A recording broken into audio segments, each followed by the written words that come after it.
Hello, lovers. Welcome back to Love Corner. My name is Esther Love, and I'm so excited to have you on here with me again. Today, I want us to talk about what kind of conversations should you be having in a relationship.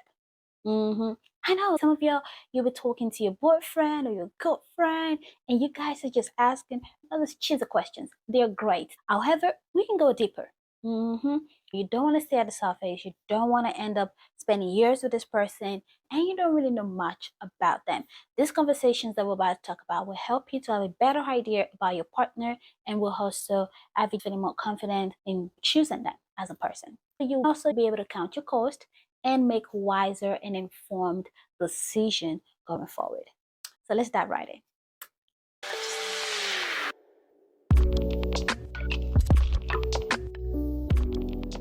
So before we get started, I just want to say, if you are yet to subscribe to this channel, please, I'm begging you. What are you waiting for? All right, please go ahead and subscribe, and please tell your friend and tell another friend, tell a family member, let them subscribe. All right, thank you. I appreciate you. So the number one thing that you definitely want to talk about with your partner in a relationship or even at the talking stage is, what is your love language?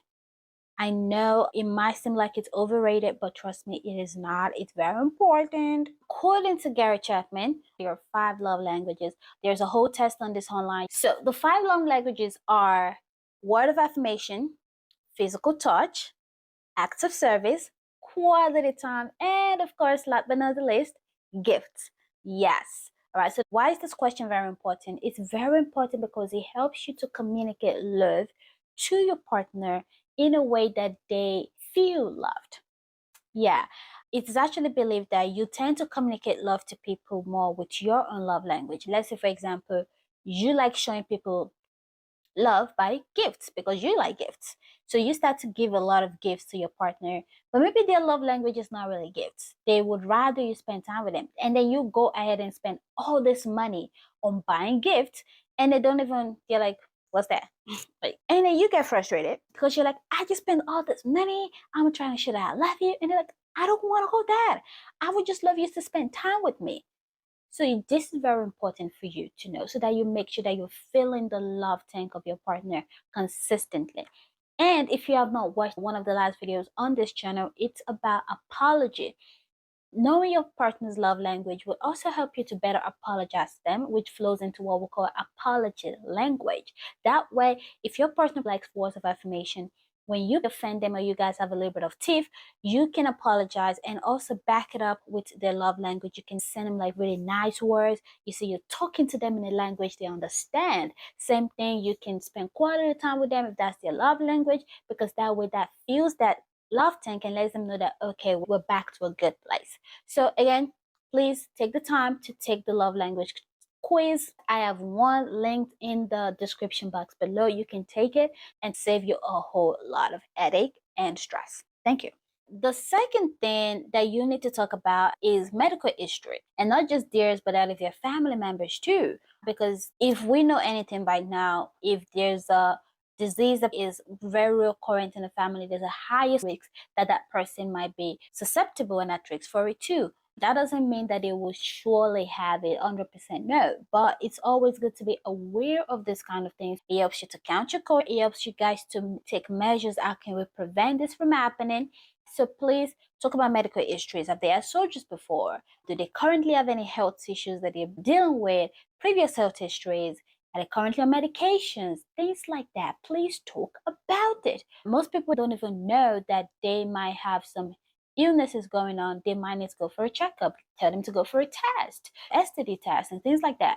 That's okay. But please talk about medicals. Don't play with that. Definitely one thing you want to check out, especially if you guys are really serious in this relationship and you're going towards marriage, is checking your genotype. Are they a sickle cell carrier or not? Or are they AA? So AAASS, do a test and find out, so that way you know, are you even compatible to be together biologically, medically. Thank you.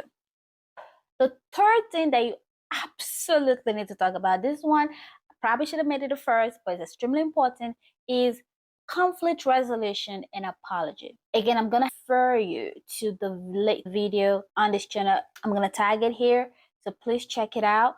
It's an apology, how to effectively manage offenses in your relationship and apologize to your partner appropriately. So please check out that video. That video goes more in depth in that. But please, you definitely want to talk about conflict resolution. How do you resolve conflict? Ask them that question. If I offend you, how would you like me to apologize to you? How would you like me to correct you? How do you like your apology packaged?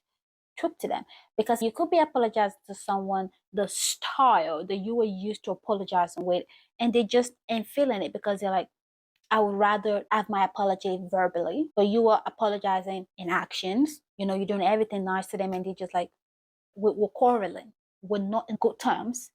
You haven't told me that you are sorry verbally, but you just assume because you're used to dealing with people who are able to respond to your actions of apology and all is well. But maybe your partner who you're with right now, that's not how they roll. They like the apology verbal. So you're going to have to know that and start to talk and actually say that you are sorry if you're going to have peace in this relationship. So please don't wait till you actually have a conflict. Even if you've already had one, it's never too late to talk about how to resolve conflict. The fourth thing you definitely want to talk about is family, because we are such dynamic and unique individuals. We're all coming from different family backgrounds, different beliefs. So please talk about your family. Talk about how many siblings you've got. Are your parents still together or they're divorced? How long were they married for? Family dynamics too, because I think sometimes until we start to interact with people, we might assume and see the world through the lenses of our own family. We think everybody acts like that. We have this colored glasses that makes us think everybody else is just like that. But no, that might not be normal in other families. So please talk about your family to an extent. Of course, don't say embarrassing stuffs. The fifth thing let's talk about is finances. I know, money. This is definitely one that might not be fun, but please talk about your finances. I know you might be like, oh, I'm not good with finances. It's not something I want to talk about, or you're probably ashamed of your finances. It's okay. Talk about it.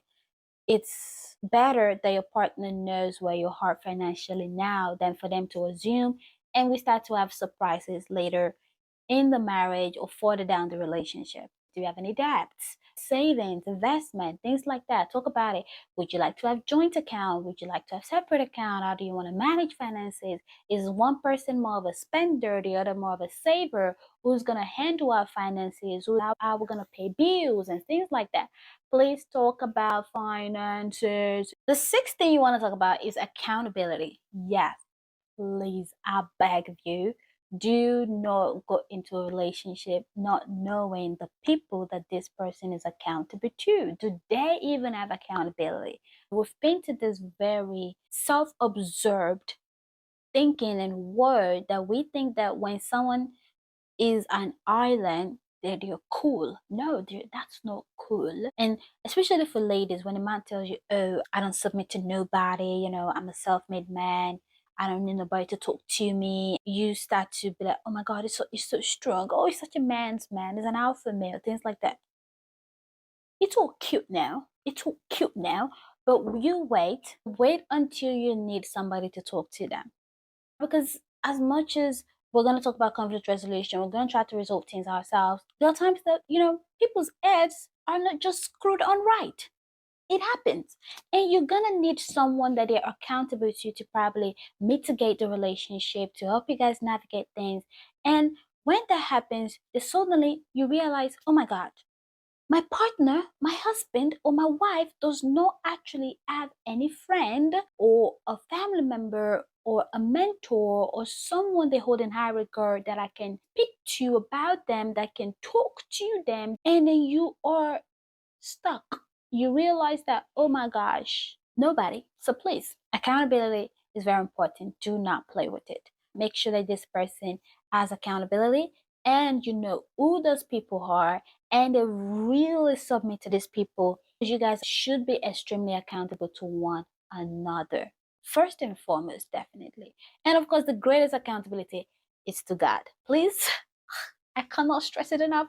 Do not be with somebody who does not love the Lord and submits to Him. I beg of you. The seventh thing that you definitely absolutely need to talk about is your values, like your spiritual values, social values, cultural values. These are things that you should talk about. You could even throw in political values in there, financial value, mental health, you know, all sorts of values. Basically, this is you getting to know the person. You want to know where their mindset is at. You don't have to be 100% compatible, which is not even possible.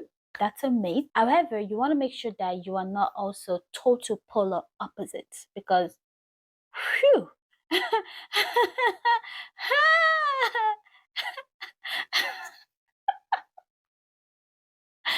can't stop laughing. That would be a total disaster. If you guys are like total polar opposites, yo, where do we start from? Like, even with people you're compatible with to a degree, there's still going to be differences that will cause tiffs every now and then. How much more if you're with somebody who has total opposite values from you? All right, you believe this, they believe that. You believe this, they believe that. Like most of the things that you hold in high regard, most of your values, most of your beliefs, almost 80-90% of it is totally different from theirs. That's bad. All right. Last but definitely not the least, and definitely not the sum total, is talk about future goals and plans. Please, let's know where we're going. I don't know about you, but I ain't got I ain't got time to waste. Absolutely, ain't got time to waste. So please, let's know what the future goals and plans are. Let's put time to things. We're not just gonna be out here dating or courting for years. Ain't nobody doing that. We ain't doing that. All right. We need to know when are we getting married, if we're getting married, where are we gonna live when we get married, how many kids are we gonna have, how are we gonna raise our kids, what schools are our kids gonna go to. Please talk about it because nobody should come later and be saying, well, I didn't know that was what we're gonna do. Well, I just kind of assumed that we're gonna do this. I just kind of thought, I mean, it's reasonable that you want to have just one child. I mean, like, have you seen the economy? And the other partner is like, no, I've always wanted 5 kids. And the other was like, what? Excuse you? I want only one. And you're already married. So please, let's talk. There's so much more. The list is endless, but this is just 8 things that can definitely get you started. I really hope this was super helpful. Once again, thank you so much for watching. Make sure you subscribe, hit that like button, share, comment, and I will definitely awesomely see you on the next one. Mwah. Oh, come back here. Before you go, I definitely want to tell you that if you are not following me on Instagram, you are absolutely missing out. Please follow me on there because while I might not post videos as often on here on YouTube, I'm always posting videos and short reels on there. So please follow me at This Is Esther Love on Instagram. Thank you so much, lovers. I love you guys so much, and I will see you on the next